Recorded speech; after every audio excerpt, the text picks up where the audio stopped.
boa tarde, que é a professora Edna, de Geografia, da Escola Pública do município de Santa Isabel do Pará. Agora eu vou falar sobre o conflito agrário. Conflito, todo mundo entende que é aquele momento em que há uma discussão, onde há discórdia devido a um fator principal. Se é o conflito agrário, é o conflito gerado no campo. Campo é toda aquela área que tem a produtividade agrícola, pecuária, extrativista, mineradora, como ponto inicial, digamos assim, da atividade econômica. Quando foi que surgiu a questão do conflito agrário no Brasil? Surgiu através da Lei de Terra de 1850. Essa Lei da Terra coincidiu juntamente com a abolição da escravatura. Essa lei previa o surgimento da propriedade particular. Como assim? Só poderia adquirir propriedade de terra dentro do Brasil quem tivesse situação financeira de arcar com toda a despesa, manutenção e desenvolvimento da produtividade na terra. Quem queria comprar, quem poderia, é quem já tinha um poder aquisitivo. E com isso, teve o encaminhamento da concentração de terra nas mãos de poucos. Aí começa a denominação que se percebe ao longo de quase todo o Brasil, de todas as regiões. Amazônica, né, a região norte, a região nordeste, a região sudeste, a região sul. Toda a região do Brasil, ela teve um pouquinho desses conflitos agrários, mas a concentração maior foi no centro-oeste e aqui no norte. Por quê? Porque onde há maior propriedade, digamos assim, latifundiária.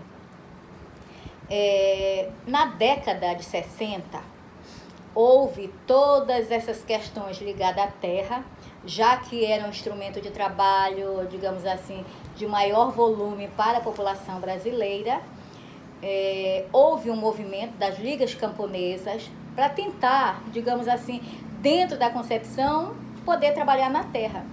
Mas foi coibido qualquer tipo de movimento.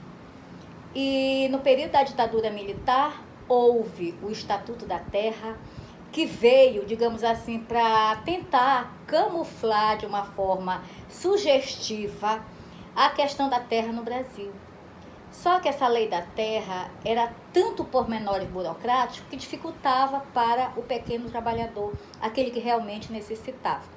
E com isso, em 1985, foi criado o Plano Nacional de Reforma Agrária. O que significou a reforma agrária? O que significou e o que significa dentro da perspectiva do Estatuto ou da legalização desse plano? Era que o governo federal iria desapropriar as grandes áreas latifundiárias para que o trabalhador pudesse desenvolver a produtividade agrícola ou pecuária nesse trabalho, através, né, da sua mão de obra, mesmo familiar, e o governo iria subsidiar sementes e materiais para trabalhar na terra. Só que nem toda a característica foi realmente implantada. Nesse meio período surgiu o MST, Movimento dos Trabalhadores Sem Terra. Esse Movimento dos Trabalhadores Sem Terra, qual era o objetivo deles? O objetivo deles era justamente, assim, dentro de uma filosofia, era invasão das propriedades do governo, devoluta, aquela que não tem produtividade, e tentar, a partir dali, desenvolver sua atividade. Essa é a filosofia do MST. Mas a gente sabe que ao longo do caminho, vem aqueles espertinhos que não se utiliza da filosofia real, que é realmente desenvolver o trabalho na terra. Muitas famílias, sim, tinha o objetivo real de desenvolver o trabalho para sustento, ou seja, subsistência, que é aquele tipo de atividade agrícola desenvolvida para atender a necessidade familiar. Entre elas estão, chamada aqui na Amazônia de roça, é aquela atividade que tem o cultivo da farinha, né, da mandioca no caso, da mandioca, da macaxeira, das hortaliças, milho. E assim foi paulatinamente desenvolvendo.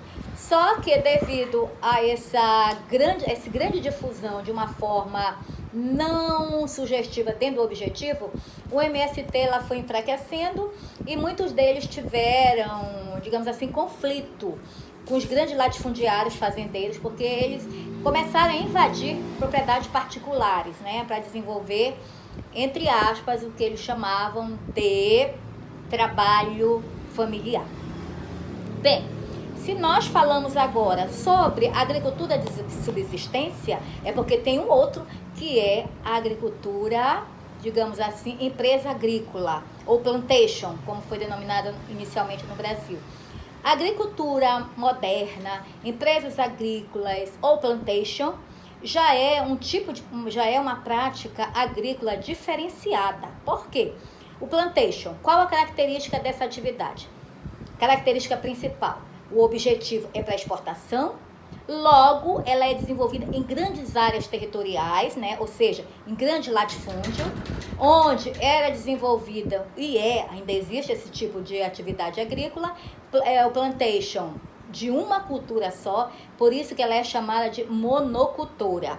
A mão de obra, ela não vai ser somente familiar, já vai haver aí o trabalho já incorporado da mão de obra, não só familiar, devido à extensão, já que o objetivo é a exportação.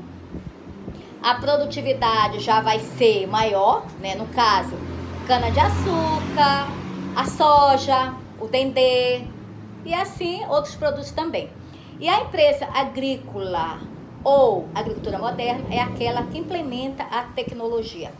É aquela em que a viabilidade dos transgênicos, é aquela em que a tecnologia embutida dentro da propriedade agrícola, e essas propriedades agrícolas, latifundiárias, pecuária, ela passa por todo um estudo, tem a participação de profissionais de outras áreas, como o engenheiro agrônomo, o biotécnico e outros que vão incorporar nessa atividade agrícola, nesse tipo, né, de procedimento, digamos assim, uma nova forma de produzir o espaço agrário.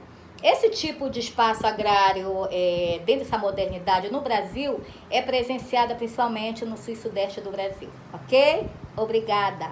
Eu espero que vocês tenham entendido essa questão da concentração de terra no Brasil e os tipos de sistemas agrícolas, ou seja, tipo de agricultura, ok? Boa tarde, obrigada.